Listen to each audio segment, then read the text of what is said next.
words that your ego is eliminated.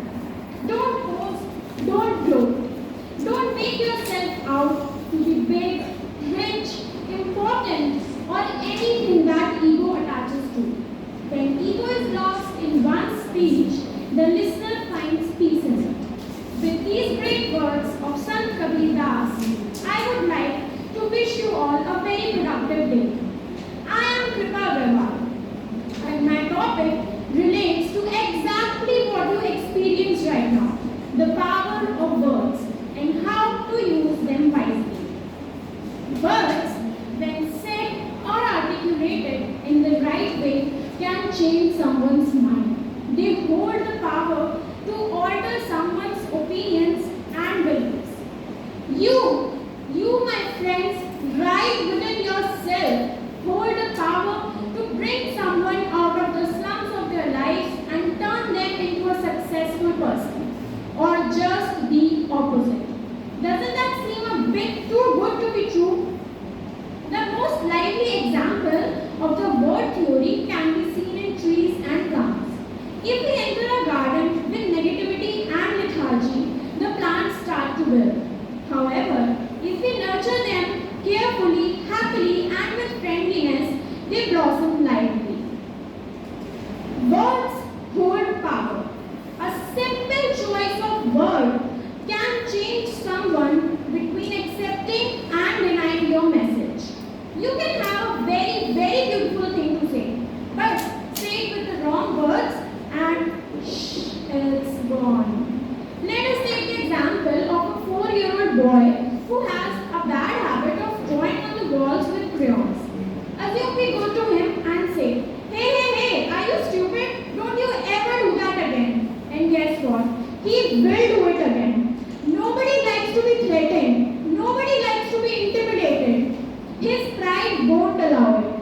And what if we say, hey sweetie, come here. You are a big boy, right? Please don't do that.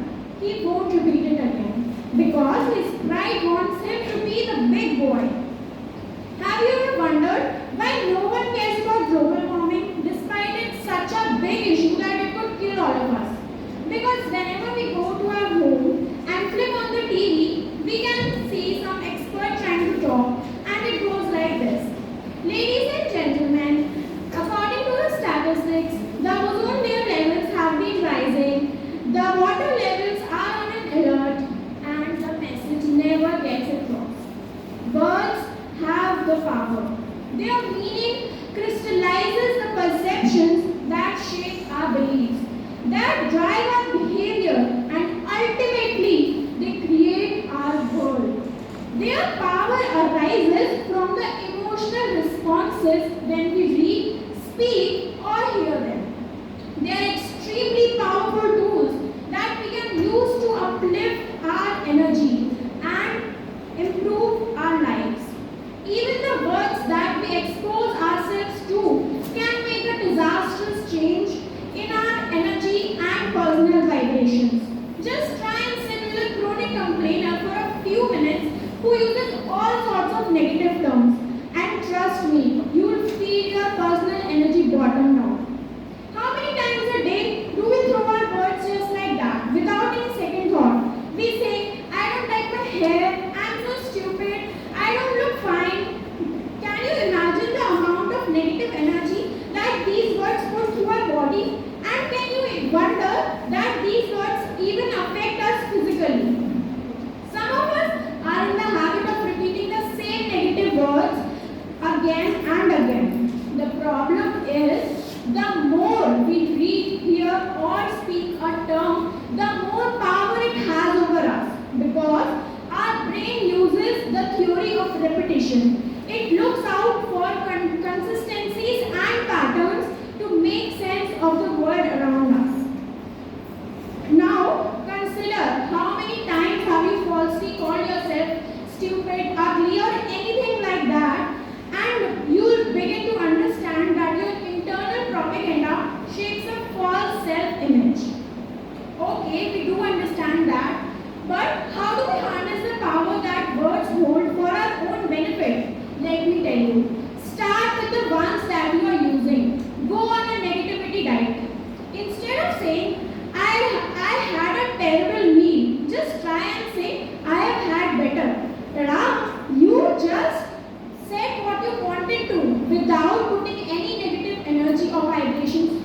body, and you even use a positive word to say it.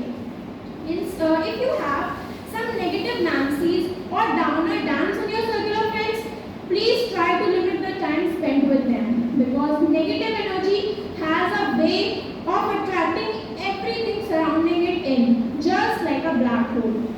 Surround yourself with positivity and affirmations.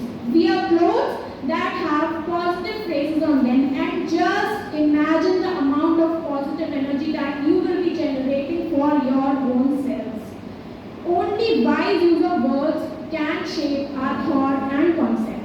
It depends on our choice of words and vocabulary, how we convey and convince our views, thoughts, ideas, advices, and opinions to others. In a professional world like ours, words are the keynote to run on the path of success. They are just like the sword and shield of a soldier. If I do relate the profession of CA to it, words and brain are like the props of an artist. To assure and explain, to convince and confirm, to detail and describe, and to complete and convey. Compact and concise use of words are no less than weapons to us. The famous figure Angela Marshall has said, "Whosoever decides to run for office must be ready for an intense public interaction." I mean, there has to be a reason why they teach us business communication at the foundation level itself, right? But the question is, are we making use of the power that words bring with them? Let me tell you, you can create a positive atmosphere all around your workplaces just by making a slight difference in your speaking habits. Start with saying thank you. Everyone likes to be appreciated, and these little courtesies go a long way in building a team. I need your help. Words like these help build an emotional connect and set the foundation for healthy relationships in a team. There might be some people who might consider this as too soft, but we are dealing with real humans and not machines, right? Words have many layers, and they are much more than just a piece of communication, because they possess energy. They are like coins that facilitate easy exchange of thoughts and the transaction of approach and acquire. To fetch and figure the power of words, we must use them like preparing a balance sheet, everything just and appropriate. Just like filling in ITR, we should make a wise use of words to have an aspirated return.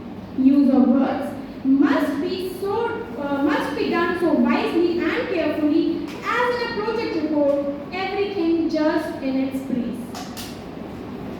Lastly, in my opinion, while on paper, we should force some word polished and precise words. However, if we are dealing with a person, we must be more communicative, practical, as well